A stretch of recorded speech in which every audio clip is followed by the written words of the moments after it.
जापानी लोग भारतीय लोगों को अपने घर क्यों नहीं बुलाते हैं? Let's go. जापान में साल भर से ज्यादा समय से रह रहे एक भारतीय व्यक्ति ने जापान में एक अजीब बात देखी कि उसके जापानी मित्र विनम्र और मददगार थे, किंतु उसे कोई भी अपने घर नहीं बुलाता था, बल्कि एक कप चाय के लिए भी नहीं। हैरान और आहत होकर आखिरकार उसने एक जापानी मित्र से पूछा कि ऐसा क्यों है। काफी देर तक चुप रहने के बाद उस दोस्त ने भारतीय व्यक्ति को जवाब दिया कि हमें भारतीय इतिहास पढ़ाया जाता है, किंतु प्रेरणा लेने के लिए नहीं, बल्कि एक चेतावनी के तौर पर। Oh my God. ये सुनकर उस भारतीय व्यक्ति ने हैरान होकर पूछा, क्या चेतावनी?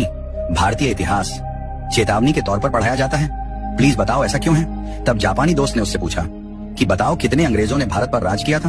तब भारतीय व्यक्ति ने कहा शायद लगभग 10,000। जापानी व्यक्ति ने गंभीरता से सिर हिलाया और पूछा उस समय भारत में 30 करोड़ से ज्यादा भारतीय रहते थे, है ना? तो फिर तुम्हारे लोगों पर अत्याचार किसने किया? उन्हें कोड़े मारने, यातना देने और गोली मारने के आदेशों का पालन किसने किया था? फिर उसने जोर देकर पूछा कि जब जनरल डायर ने जलियांवाला बाग में गोली चलाने का आदेश दिया तो ट्रिगर किसने दबाया था? क्या वे अंग्रेज सैनिक थे? नहीं, वे भारतीय थे। किसी ने भी जनरल डायर पर अपनी राइफल क्यों नहीं तानी? एक ने भी नहीं। फिर उसने कहा तुम जिस गुलामी की बात करते हो ना, यही तुम्हारी असली गुलामी थी, शरीर की नहीं, आत्मा की। वह भारतीय व्यक्ति जडवत, मौन और शर्मिंदा खड़ा सुनता रहा। जापानी मित्र ने आगे कहा चलो बताओ मध्य एशिया से कितने मुगल आए थे? शायद कुछ हजार, और फिर भी उन्होंने सदियों तक तुम पर राज किया।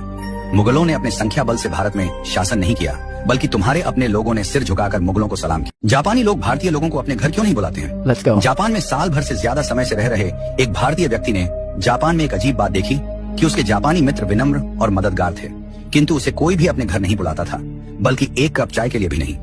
हैरान और आहत होकर आखिरकार उसने एक जापानी मित्र से पूछा कि ऐसा क्यों है। काफी देर तक चुप रहने के बाद उस दोस्त ने भारतीय व्यक्ति को जवाब दिया कि हमें भारतीय इतिहास पढ़ाया जाता है, किंतु प्रेरणा लेने के लिए नहीं, बल्कि एक चेतावनी के तौर पर। Oh my God. ये सुनकर उस भारतीय व्यक्ति ने हैरान होकर पूछा, क्या चेतावनी? भारतीय इतिहास चेतावनी के तौर पर पढ़ाया जाता है? प्लीज बताओ ऐसा क्यों है। तब जापानी दोस्त ने उससे पूछा कि बताओ कितने अंग्रेजों ने भारत पर राज किया था? तब भारतीय व्यक्ति ने कहा शायद लगभग 10,000। जापानी व्यक्ति ने गंभीरता से सिर हिलाया और पूछा उस समय भारत में 30 करोड़ से ज्यादा भारतीय रहते थे, है ना? तो फिर तुम्हारे लोगों पर अत्याचार किसने किया? उन्हें कोड़े मारने, यातना देने और गोली मारने के आदेशों का पालन किसने किया था? फिर उसने जोर देकर पूछा कि जब जनरल डायर ने जलियांवाला बाग में गोली चलाने का आदेश दिया तो ट्रिगर किसने दबाया था? क्या वे अंग्रेज सैनिक थे? नहीं, वे भारतीय थे।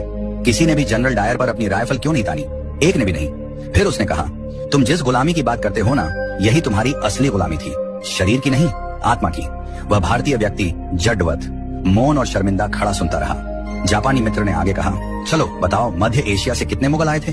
शायद कुछ हजार, और फिर भी उन्होंने सदियों तक तुम पर राज किया। मुगलों ने अपने संख्या बल से भारत में शासन नहीं किया, बल्कि तुम्हारे अपने लोगों ने सिर झुकाकर मुगलों को सलाम किया।